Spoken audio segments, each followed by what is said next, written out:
वितर की नमाज पढ़ने में 90% लोग ये गलतियां करते हैं। और जिन हजरात को दुआए कुनूत याद ना हो, या ख़वातीन को, जो मेरी माँ बहनों को दुआए कुनूत याद ना हो, उसके बदले में वो क्या पढ़े, तो वीडियो को पूरा मुकम्मल वॉच कीजिएगा। मैं आज इसी के बारे में बताने वाला हूँ। और वितर की नमाज में बहुत सारी गलतियां लोग करते हैं, उसके बारे में भी बताऊंगा। और वितर की नमाज में कितनी रकात पढ़नी है, कब सूरह मिलानी है, कब नहीं मिलानी है, पूरा एकदम प्रैक्टिकल के साथ आपको बताया जाएगा। तो वीडियो को पूरा वॉच कीजिएगा, हो सके तो दूसरे तक शेयर ज़रूर कीजिएगा, क्योंकि आपके शेयर की वजह से अगर किसी भाई या बहन की नमाज दुरुस्त हो गई तो उसका सवाब आपको भी मिलेगा, सदके जारिया का सवाब मिलेगा। वो जब तक सही पढ़ेगा उसका सवाब आपको मिलेगा। और जिन हजरात या जिन ख़वातीन और मेरी माँ बहनों को दुआए क़नूत ना याद हो वितर की नमाज में, तो वो उसके बदले में क्या पढ़े, तो उसके बारे में भी मैं बताने वाला हूँ। सबसे पहले तो मैं वितर की नमाज पढ़ने का तरीका बताता हूँ, नियत बताता हूँ, उसके बाद इन चीज़ों के बारे में बात करने वाला हूँ। सबसे पहले आपको नियत करनी है। किस तरीके से नियत करनी है मैं आपको बता देता हूँ। आपको नियत इस तरीके से करनी है, नियत की मैंने नमाज वितर वाजिब वास्ते अल्लाह ताला के मुँह, मेरा काबा शरीफ की तरफ, अल्लाहु अकबर। याद रहे, नियत जो होती है दिल के पक्के इरादे का नाम है। यानी अगर आपके दिल में है कि आप वितर की नमाज पढ़ रहे हैं तो आपकी वितर की नमाज हो जाएगी। और बहुत सारे लोग गलतियां करते हैं, तो अगर आप दिल में सोच लिए हैं तो नमाज हो जाएगी, ऐसा नहीं है। अगर आप जबान से कह देंगे तो अफजल है, बेहतर है। अब नियत बांध ली है अल्लाह अकबर कह के। अब मर्द हजरात कहाँ तक बांधेंगे? जो मर्द हजरात है वो कानों की लौ तक ले जाएंगे, जो खवातीन है वो अपने कांधों तक हाथ उठाएंगे। और इसमें वो लोग ये भी गलतियाँ करती हैं कि अपना हाथ जो दुपट्टे से बाहर कर लेती है, तो ऐसा नहीं करता है, ऐसा नहीं करना है, दुपट्टे के अंदर ही करना है। उसके बाद अल्लाह अकबर कह के नियत बांध ली। नियत बांधने के बाद आपको सना पढ़ना है। बहुत सारे लोग ये होते हैं जो औज़ु बिल्लाहि मिनश शैतानिर रजीम पहले ही पढ़ लेते हैं, तो ऐसा नहीं करना है। सबसे पहले आपको सना पढ़ना है, सुब्हानक अल्लाहुम्मा व बिहम्दिका व तबारक अस्मुका व तआला जद्दुका व ला इलाहा गैरुक। जब ये पढ़ लें उसके बाद अब आपको तौज यानी औज़ु बिल्लाहि मिनश शैतानिर रजीम तस्मिया यानी बिस्मिल्लाहिर रहमानिर रहीम पढ़ना है। इसको पढ़ने के बाद अब आपको अलहम्दु शरीफ यानी सूरह फातिहा पढ़ना है।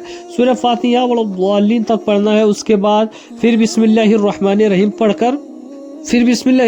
रहीम पढ़कर कोई सूरत मिलानी है। मिसाल के तौर पे आप वद्दुहा मिला लें। वद्दुहा पढ़ने के बाद अब आपको अल्लाहु अकबर कह के रुकू में जाना है।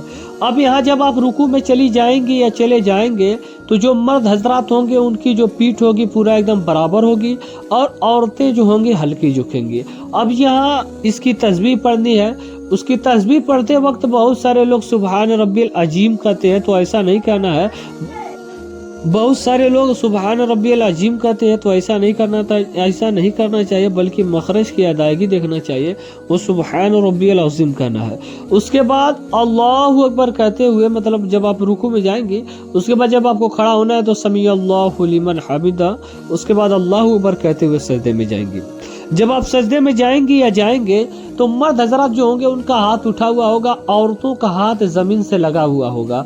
अब वहाँ उसकी तस्बीह पढ़नी है, सुबहान रब्बियल आला, सुबहान रब्बियल आला, सुबहान रब्बियल आला। 3 या 5 या 7 मरतबा पढ़ लेना है। उसके बाद फिर खड़े हो जाना है। जब आप खड़े हो जाएं उसके बाद फिर बिस्मिल्लाहिर रहमानिर रहीम पढ़कर सूरह फातिहा पढ़ना है। उसके बाद फिर कोई सूरत मिलानी है। जब आप सूरत मिला लें फिर उसके बाद अल्लाहु अकबर कहते हुए रुकू में जाएं। जब आप रुकू उसके बाद समी अल्लाहु लिमन हमिदा कहते हुए खड़ी हो जाएं। उसके बाद अल्लाहु अकबर कहते हुए फिर सजदे में जाएं। जब आप 2 सजदा मुकम्मल कर लें उसके बाद बैठ जाएं। जब आप बैठ जाएंगे उसके बाद अब आपको अत्तहियात पढ़ना है। अत्तहियात जब पूरी पढ़ लें उसके बाद अल्लाहु अकबर कह के खड़ी हो जाएं। फिर उसके बाद अल्हम्दु शरीफ पढ़ना है बिस्मिल्लाहिर रहमानिर रहीम पढ़कर। उसके बाद कोई सूरत मिलाने के बाद अल्लाहु अकबर कहना है। उसके बाद फिर नियत वही बांध लेना है। उसके बाद अब आपको दुआ क़ुनूत पढ़ना है। जब आप दुआ क़ुनूत पूरा पढ़ लें उसके बाद अब आपको अल्लाहु अकबर कहते हुए रुकू में जाना है। रुकू की तस्बीह पढ़ना है। उसके बाद फिर सजदे में जाना है। सजदे की तस्बीह पढ़ना है। फिर आपको तशहुद में बैठ जाना है। जब आप तशहुद में बैठ जाएंगी अब आपको क्या करना है, सबसे पहले अत्तहियात पढ़ना है। अत्तहियात पढ़ने के बाद दुरूद इब्राहिमी पढ़ना है। जब आप दुरूद इब्राहिमी भी पढ़ लें उसके बाद अब आपको दुआ मासूरा पढ़ना है। जब दुआ मासूरा पढ़ लें तो सीधे जानिब सलाम फेर लें, उसके बाद उल्टे जानिब सलाम फेर लें। अब मैं बात करता हूँ उन हजरात को जिन हजरात को दुआ क़ुनूत याद ना हो तो उसके बदले में क्या पढ़ें। तो उनके लिए सबसे बेहतर तो ये है, सबसे पहले तो वो कोशिश करें नमाज میں دعائے قنوت پڑھنے کی اگر یاد نہ ہو جب تک اللہم اغفرلی 3 مرتبہ پڑھ لیں، اللہم اغفرلی یا اللہم ربنا آتینا پڑھ لیں۔ یہ 40 دن تک، کم از کم 40 دن تک آپ ایسا کر سکتے ہیں۔ اس کے بعد جب آپ کو دعائے قنوت یاد ہو تو مکمل نماز پڑھیں۔ جب بھی آپ نماز پڑھیں تو اس میں حرف کی ادائیگی ضرور دیکھیں کہ آپ کے حرف ادا ہو رہے ہیں کہ نہیں ہو رہے ہیں، کیونکہ اب نماز پڑھ رہے ہیں تو بہتر چیز ہے، لیکن نماز کی باریکیوں کو بھی دیکھیں، نماز کس طریقے سے ادا کرنی ہے۔ بہت چھوٹی چھوٹی غلطیاں جو ہم لوگ اگنور کر دیتے ہیں، حالانکہ وہی بھاری پڑ جاتی ہیں۔ آپ جب بھی نماز پڑھیں ایک دم خضوع کے ساتھ پڑھیں، ہر ایک ارکان محبت کے ساتھ ادا کریں، اس کے بعد نماز میں دعا کیا کریں۔ اور آپ تمام امت مسلمہ کی سلامتی کے لیے کمنٹ میں آمین ضرور لکھیے گا۔ ملتے ہیں اگلی ویڈیو میں، تب تک کے لیے السلام علیکم۔